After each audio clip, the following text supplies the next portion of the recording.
right, we are back on the record with 23 SC 188947 with State versus Shawn Still. We had 3 motions noticed for today that counsel had requested oral argument on. And so if we could start out by having counsel who will be arguing today identify themselves for the record, starting with the State. Good afternoon, Your Honor. Donald Wakeford here for the State today, along with Will Wooten. I believe he and I will be presenting argument primarily, although we're joined by Daisha Young and Alex Pernick, who may also have things to say. All right, thank you. Welcome, Mr. Wakeford. Good afternoon, Your Honor. Tom Beaver with Smith, Gambrell, and Russell. I will be making the argument today along with my colleague who is here, Coleman Farron. So we will both be presenting to the court. All right, Mr. Beaver, are you authorized to waive your client's presence today? Expressly, yes, Your Honor. All right, thank you. Okay, well, Mr. Beaver, they're your motion, so if you want to take them in a particular order, you can go at it. I would imagine it makes sense to have 1 by itself and then 2 and 3, since the judicial notice of facts, I think, is tied up in. Yes, we'd be happy to go in that order. Everyone you want to start with.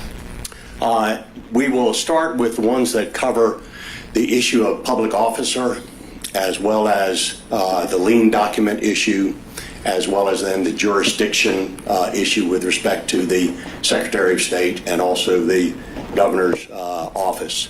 We will then move to what we refer to as the literal truth defense or the objective truth defense. We will then finish with the motion asking the court to take judicial notice of certain documents. But before I start, Your Honor, since this is the first time that I've been in front of the court in this matter, I wanted to explain how the defendant Shawn Still fits in this matter relative to all the other defendants who have been charged. First of all, Senator Still, he was not a senator at the time that these events occurred. Rather, after the meeting on December 14, 2020, is when he ran for office, was elected, and then was indicted afterwards. Mr. Still was indicted for his activity on 1 day and 1 day only.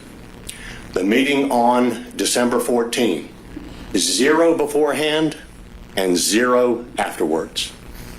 The indictment goes to a meeting that he attended that lasted approximately 30 minutes. He has only been charged for his activities as an elector, nothing else.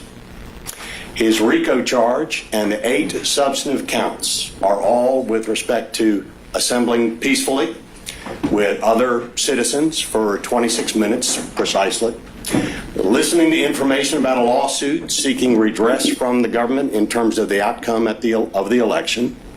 That is specified in Act number 78. That is, he was encouraged to attend the meeting, and signing 2 pieces of paper, as we will specify to the court. That is for impersonating an elector, for forgery, for making a false statement, all 8 of those substantive charges. All are for attending that meeting and signing 2 documents. That makes him essentially unique among the defendants in terms of not being involved or charged in any other fashion. From the transcript, which we received from the state in discovery of the meeting that took place, which we filed as an attachment to our plea and bar and our motion to quash, we requested that the court stipulate to the authenticity of the certified copy of that transcript that they produced to us. That has not been stipulated to yet, so we have moved the court to take judicial notice of that transcript. Everything charged against my client is based on what happened in that meeting, which is covered by that transcript, which is the highest and best evidence of what occurred at that meeting. We also received a video of what occurred at that meeting, provided by the state in discovery. The transcript from that video, if you follow the transcript and mesh it with the video, they track word for word with one another. Shawn Still qualified to be a Republican elector 9 months prior to the meeting occurring. It is not as if he was contacted a few days before and said, hey, we want you to be an elector. Quite the opposite. I want to cover with the court the issue which is raised in count 19. It is mentioned that Shawn Still was the secretary of the meeting. It is clear from the transcript at pages 10 to 11 that that was somewhat of a fluke. More specifically, Carolyn Fisher started as the secretary of the meeting, took the roll halfway through the meeting. When they get ready to count the ballots, it is noticed that his name erroneously is on the documents as the secretary of the meeting.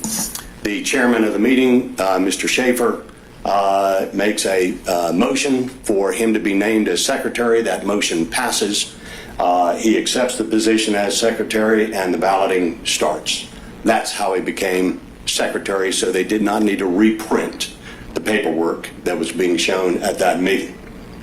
Let me paint for a moment to the court the scene of the crime, according to the indictment, that my client as an elector walked into at 12 o'clock noon. Transcript shows that's when the meeting started. It didn't start at midnight. It wasn't held in the darkness of the night. In Act 57, it explains that it occurred at the Georgia State Capitol, not in some random warehouse somewhere that was difficult to find. The media itself was present for the meeting. That is, it was reported on. It was live streamed. It was photographed. It was filmed.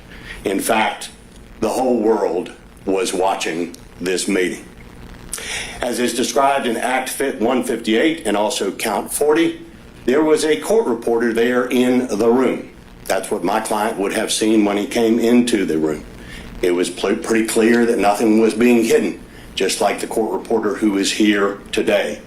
What was happening was being taken down. It was pretty official looking to an elector who just walked in the room. There was also a videographer in the room, much like the camera which is here today, taking down what was taking place. Not hiding, pretty obvious, pretty clear someone is taking down the entire proceeding. And there, the electors, including my client, listened with 15 others to the head of the Republican Party, David Schaefer. That's where the encouraged part comes in Act number 78. There's the transcript that shows that my client with 16 others listened to a member of the State Bar of Georgia, an elections lawyer, speak. Ray Smith, that lawyer, introduced as the lawyer for the Trump campaign, who had practiced more than 30 years as of that time. My client, Shawn Still, operates a swimming pool construction company. He was not a lawyer at that time. He has never taken a law school class. After that, 14 people walk up and sign their ballots, as is described in Acts 78 to 82. He is number 15. And when you look to see what he saw in terms of the Republican electors, from the eyes of Shawn, who walks into the room, who does he see in this gathering? The head of the Georgia Republican Party, a retired school teacher, an active school teacher, another lawyer, also an elections lawyer, in addition to Ray Smith, a former Georgia state senator, a current leading Georgia state senator, a prominent businessman in Metro Atlanta who owns a number of well-known franchises here in the city, an extremely successful businessman, an entrepreneur from South Georgia, and, of course, the lawyer for the President of the United States. Your Honor, one can disagree with their politics, but it is hard to imagine a gathering of more solid citizens, if you will, than the ones who were assembled in that room that my client was present in that day. It's not exactly the rounding up of the usual suspects for the commission of a crime or a fraud. It is not exactly a gathering that anyone would come into and upon entering would think that this group is up to no good.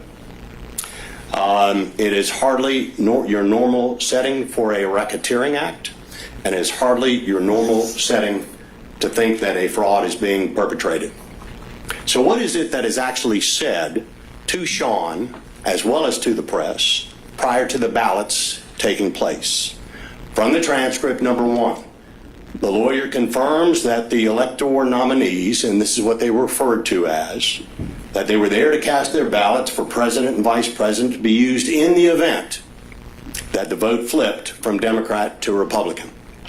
More specifically, they were told that there was a lawsuit that had been filed by then President Trump and by David Schaefer challenging the Georgia vote results. That is, it was filed under the Georgia part of the Elections Code, and it was to redress grievances with the government. More specifically, whether there were irregularities in the voting or not, and whether an audit needed to take place. As I recall from my high school civics class, there is a right to assemble peacefully and to redress grievances with the government. That is addressed in our plea in bar and will not be specifically argued before the court today. It has been fully briefed by both sides, and both sides are relying on our briefs. But they were told that that lawsuit had not been ruled on yet. The lawsuit, by the way, is not listed as an overt act in furtherance of the enterprise or the conspiracy. There's nothing that challenges the legitimacy of that lawsuit in the indictment. They were told specifically they had to cast their ballots that day, as otherwise the legal challenge would be moot. They were told that there was legal precedent for doing this from Hawaii in the 1960 election involving Kennedy and Nixon. They were told that the meeting and balloting were being conducted in accordance with the Constitution of the United States. And the bottom line was, if they did not vote their ballots, and the state flipped, that the votes for Georgia would not be counted. That's what my client, who is an elector for the first time and a businessman, that's what he heard. Your Honor, I've practiced criminal law as a federal prosecutor for 6 years and as a defense lawyer for 30. I must say I've never seen a fraud perpetrated wide open in front of the public, with a court reporter present, with a videographer present, with the media present, in broad daylight in front of 15 other people. From Shawn's perspective, it's hard for me to imagine how he would deceive anyone when one looks at the transcript and you tell them exactly what you are doing, why you are doing it, you record it, and then you send it to exactly whom you say you are going to send it to. It's interesting to me in terms of how in the world would it make sense to sign fraudulent documents and then send them to the chief federal judge here in Atlanta, or for that matter, the vice president of the United States, or for that matter, the same institution which holds our Constitution and our Bill of Rights, that is the archivist in Washington, D.C. I've never seen that in a fraud case before, and I suspect I will never see it again after this case. 26 minutes after he entered the room, Shawn leaves the room. I've looked at millions of pages of discovery, and I've seen nothing other than Shawn Still thinking that when he walked out of the room, he did what he was supposed to do as an elector. My view, obviously I'm his lawyer, but is that Shawn Still should have never been charged in this case. And I now want to present to the court the 4 legal reasons why the substantive counts against him should be dismissed. The others, such as the count 1 RICO, have been fully briefed, and we will rely on our briefs. And with that, Your Honor, I'd like to ask to share my PowerPoint with the Zoom here.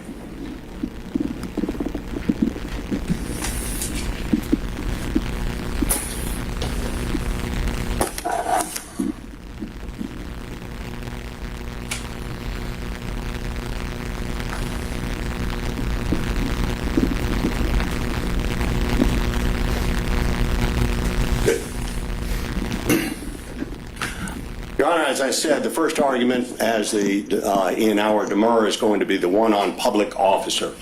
I will go through first what the actual charges are against him in this regard. The first one being count 8. There, the charge is that Shawn, on that day I spoke about, the 14th day of December, unlawfully falsely held himself out as a duly elected and qualified presidential elector from the state of Georgia, a public officer, with the intent to mislead the several people I just mentioned: the President of the United States Senate, the archivist, the Georgia Secretary of State, Chief Judge of the U.S. District Court for the Northern District of Georgia, into believing that he actually was such an officer by placing in the U.S. mail a document which we will specify, the certificate of votes of the 2020 electors from Georgia. That is count 8.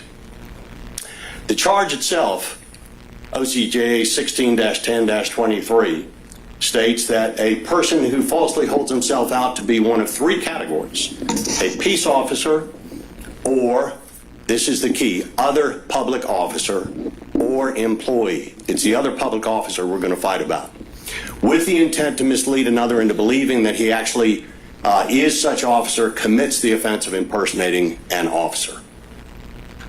So there are 3 buckets that are described in that statute. The first bucket is the peace officer bucket. The third bucket is the public employee bucket. The bucket we are focused on is the central bucket, what it means to be an other public officer. Now, the statute itself, interestingly, does not define what other public officer is. And the case law doesn't define it, what a public officer is either. The cases cited by the state do not concern public officers. They concern peace officers and public employees. Specifically, the case of Libri, which is brought to the court's attention by the state, is, in that case, it involved a peace officer, bucket number 1, because the defendant represented that he was an investigator, that he identified himself as an agent, he used common police technology, and the defendant led others to believe that he was part of law enforcement and was a top-notch investigator. The indictment charged the defendant with impersonating a peace officer, not the second category. It's similar for the Garrison case. There, also a peace officer, the defendant wore a dark mask, brandished guns, shouted that he was a federal agent. In the Kennedy case, that was a bucket number 3 case, public employee. The defendant represented himself as an employee with the Division of Family and Children's Services. So, because there's a question mark in terms of what other public officer means, since 16-10-23 doesn't describe it, we've got to look to other Georgia case law to get a handle on that. Let me pause right there. So, in your research on the statute, you're saying you haven't found a single published opinion that used the other public officer designation? Under 16-10-23, we have not. There's a what other public officer means. Yes, Your Honor. We have found cases under which describe the factors that a court should look to in deciding whether someone is a public officer in the cases involving the writ of quo warranto. That's in the statute 9-6-60. That writ says it may... Before we jump into it, though, I think we need to, you got to build a bridge for me here, which is, public officer appears all throughout the codes, in either, election ethics, title, 45, with just the state government. Why do we jump right to quo warranto when we're trying to decide what is a public officer? Why don't we go to any of the other code sections that talk about public officers? Maybe this one has more helpful case law for you, but why start here? Why even go here at all? Why not just say we're going to look at the dictionary and decide what we think public officer means? Certainly a valid question, Your Honor, and let me address it. Which is, first of all, the elections code, we would say, does not apply because it wasn't charged under the elections code.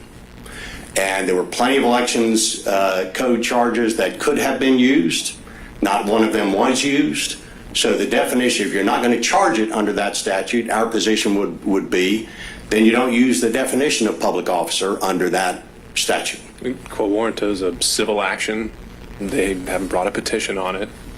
No one's trying to question someone's right to public office. How does that have any more applicability than the election code?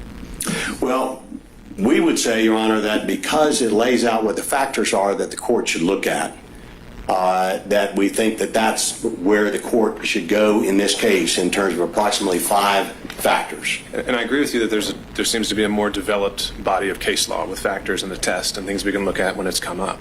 But I'm still just not seeing why we even get into that pool and swim around, right? Why there? Well, I would say that, first of all, one could swim around in that pool as well as the other pools to come up, since it's not a defined term under the statute. Certainly the court can look at any law that it wants to, any cases that it wants to. What we were struck by is the idea that, okay, to look at a public officer, what does one look to? You look to whether they take an oath, you look to what their salary is, you look to what they do on a day-to-day basis, you look to see what the breadth is of what they can do under their position. You may look at other insignia, such as whether they have a seal, etc.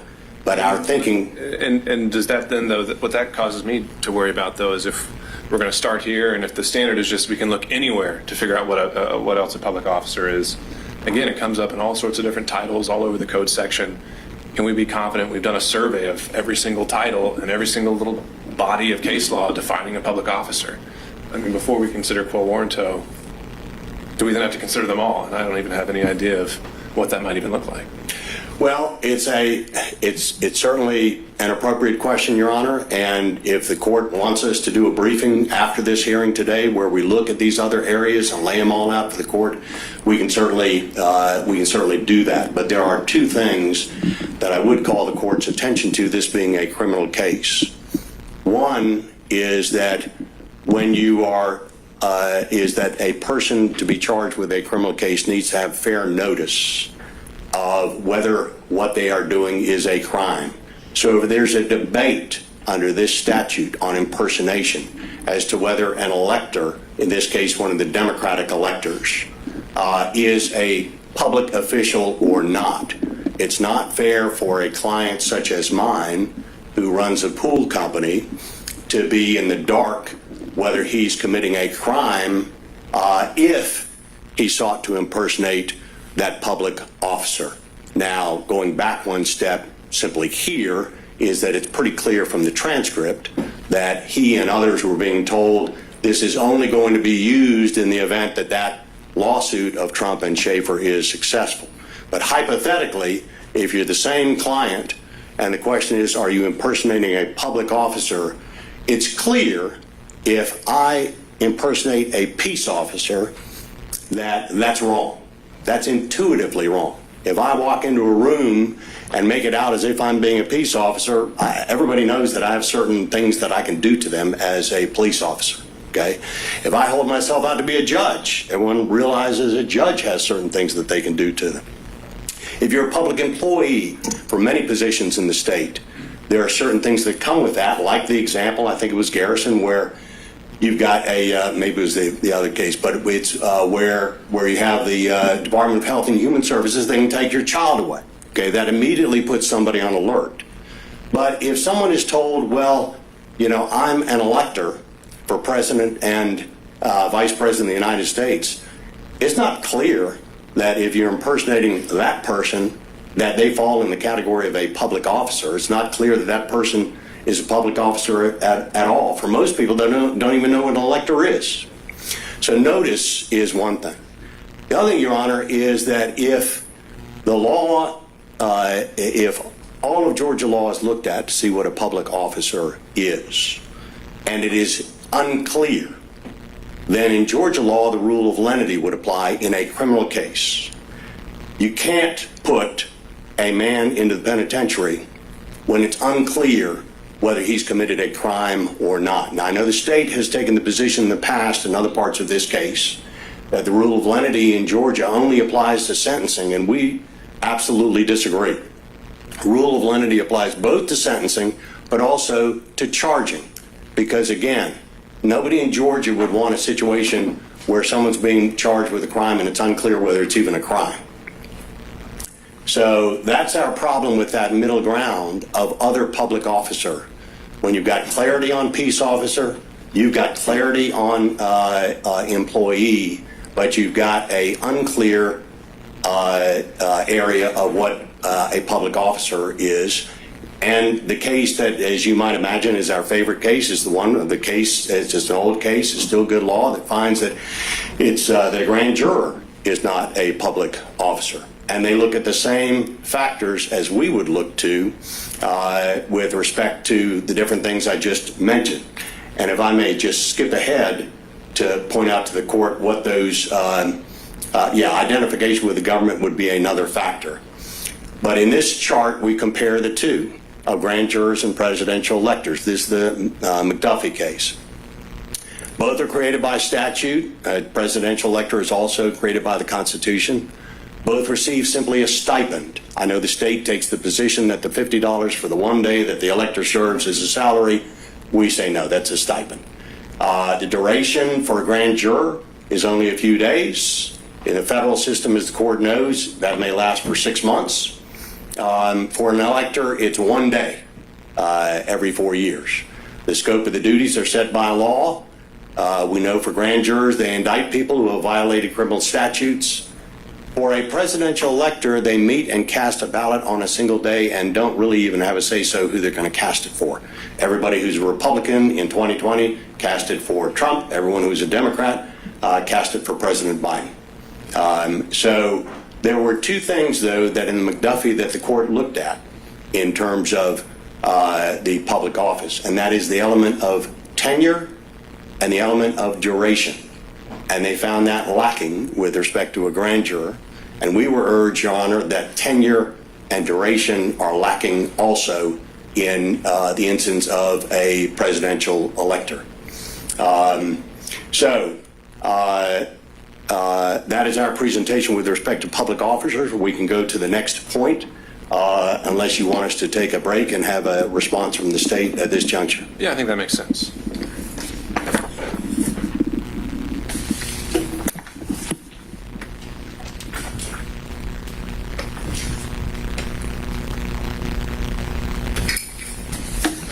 Judge, I'm going to start with one of the questions that the court had for Mr. Beaver, which is why do we need to get into the case law? Why can't we just look at the dictionary definition?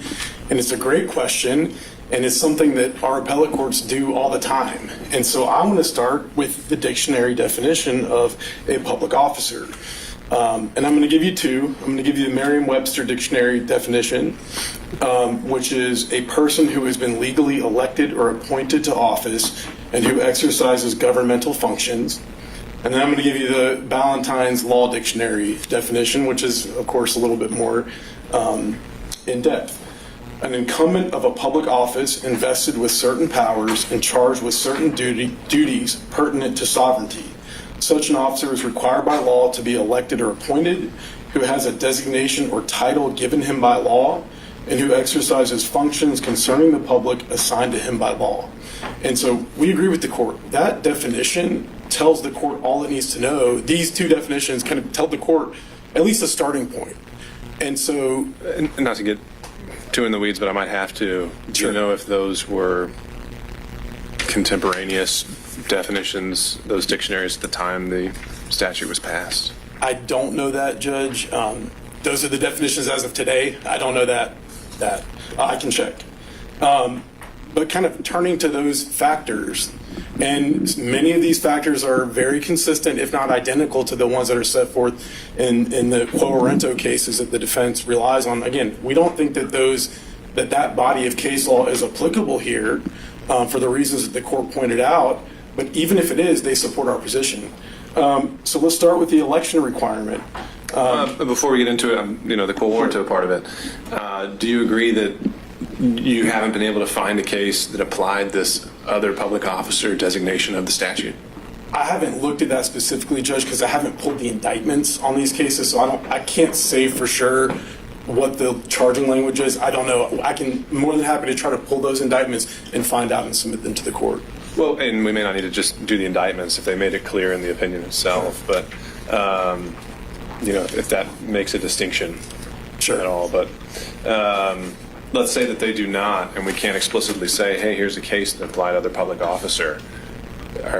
Would you say that defining that term would just stay solely within Title 16 and we go no further?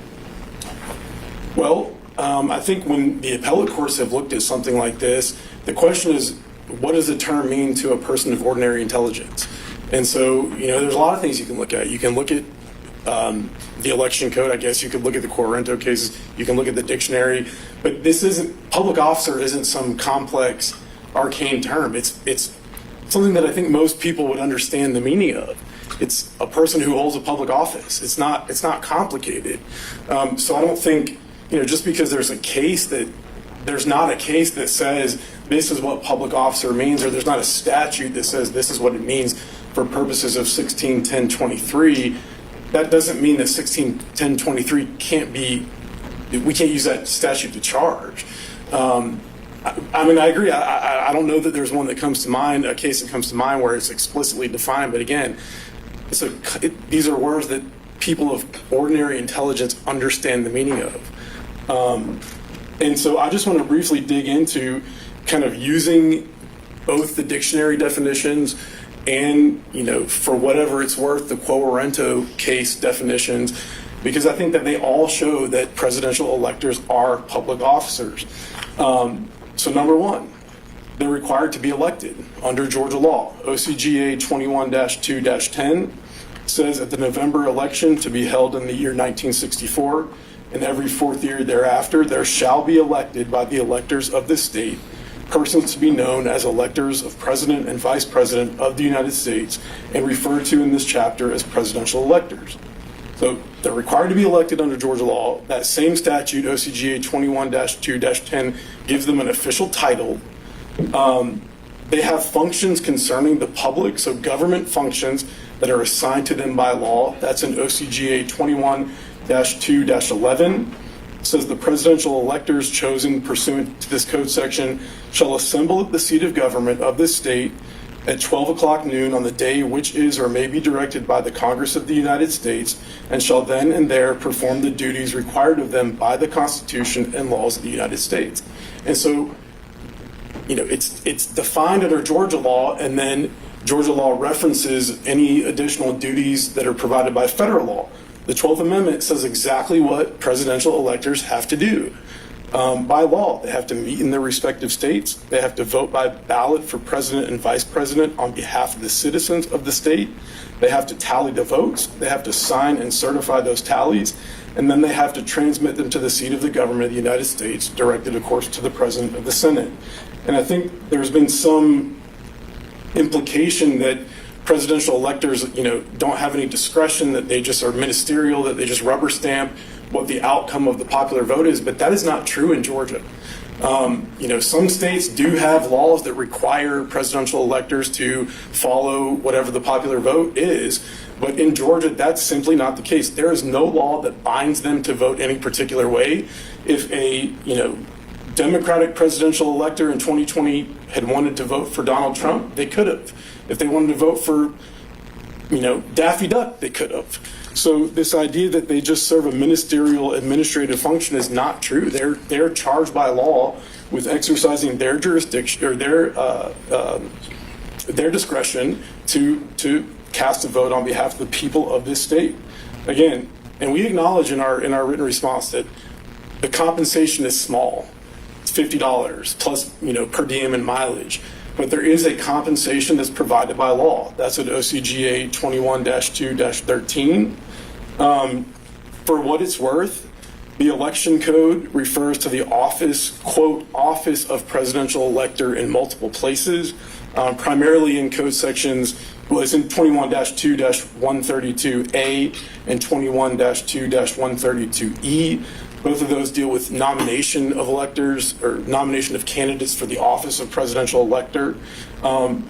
Again, as the court pointed out, the election code definition, I don't know that the court's restrained by that definition, but again, it reinforces the same idea, and I'll read the election code definition of public office, which is in OCGA 21-2-10, and that definition is every federal, state, county, and municipal office to which persons can be elected by a vote of the electors under the laws of the state. So it certainly meets that definition too. They're elected into this office. Again, I disagree with the idea that the cases we cited, Kennedy, Libby, and Garrison, I disagree with the idea that they don't apply at all.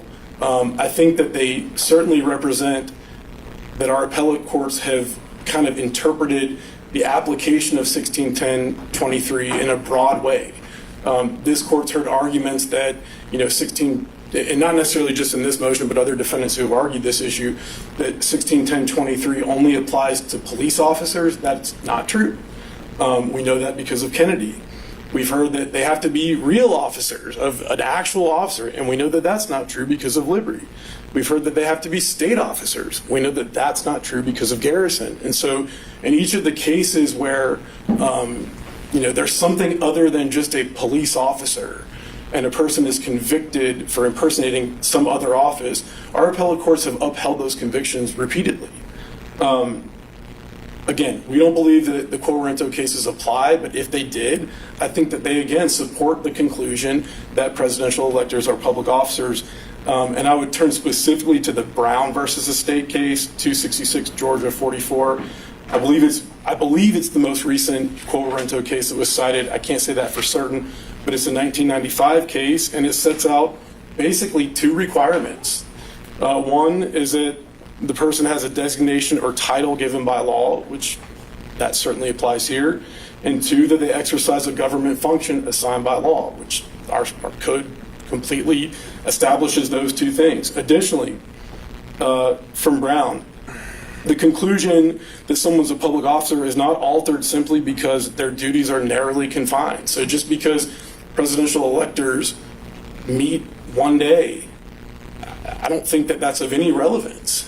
They hold an elected position, all the other things that we've gone through. Additionally, from Brown, the mere fact that a public officer may not be entitled to all of the trappings of public office does not make the office any less public. And so, certainly presidential electors don't have staffs. They can't appoint individuals, to act on their behalf. They have a very limited role. But at least in the Quo Warranto, setting, I think that we meet the requirements there. I just want to, again, emphasize there's this argument of rule of lenity or fair notice. Number one, since the first version of the Georgia Code, it has been the law of this state that everyone is presumed to know the law. So there's a presumption that every person, including Shawn Still, knows what the law is. And not knowing that what you did is illegal is not a defense to what you did. Additionally, I kind of started with this, but fair notice, when you consider fair notice, I think the question is, does a person of ordinary intelligence understand what a term means? And again, public office, public officer, these aren't arcane terms. These aren't, something that someone scratches their head and thinks, what in the world is that? It's clear. In fact, I think Mr. Beaver said that a judge would be a public officer. I'm not going to take a position there, but a judge certainly isn't a peace officer, certainly isn't a public employee of an agency. So, if a judge is, if it's so obvious that a judge is a public officer, I'm not sure why the one office that these defendants are charged with impersonating is the one office that just can't be a public officer, that no one would know is a public officer. I don't see how those arguments jive. I think we've addressed all the other arguments in our written submission, so I'd take any questions the court has. All right. Thank you, Mr. Wooten. Thank you. So, Judge, your question about the definition looks like the third edition. Sorry, the dates definition versus the statute. The third edition of Ballantyne's Law Dictionary is from 1969, and 1610-23 was passed in 1968. So they are very much contemporaneous. Thank you. Your Honor, briefly in response, the case that was just mentioned, the Brown case from 1995, 266 Georgia, that is the juvenile intake officer case. That's one where the court beneath held that they were not public officers, and the Supreme Court held that they were. Part of the factors that one of the factors that the court looked at was the juvenile intake officers have the ability to decide whether a juvenile is kept and is locked up or is released when they are presented before them. The court said that you can look at the factors of creation, duration, and emoluments for an office to determine whether someone is an officer or not. They do cite the McDuffie case, which is one of the pro warranto cases. That's one on the grand juror not being a public officer. And they conclude that with respect to the issue that it's whether the title given by law and the exercises which are function concerning the public make are factors for the court to look at. I would contend that if you're a juvenile intake officer, people would view you as either a public officer or as a peace officer, more so than an elector who serves on one day, is paid $50, goes to one meeting, casts one vote, and at least in the 2020 election, you had 16 for 16 Republicans voted for then President Trump, 16 for 16 Democrats voted for President Biden. In the McDuffie case, what they said was it is two things, tenure and duration, which the court should look to. That's what they focused on their decision with respect to finding that a grand juror was not a public officer. And then I would cite the court to the Morris versus Peters case, because that's where it lays out the factors of oath, salary, operation, scope of duties, all being signs of official status, but that none are essential. And then indeed a court should look to see whether the officer is, quote unquote, identified with the government. There they found that a grand juror was not identified with the government. We contend that the electors are not identified with the government in the same manner that either a peace officer or an employee is.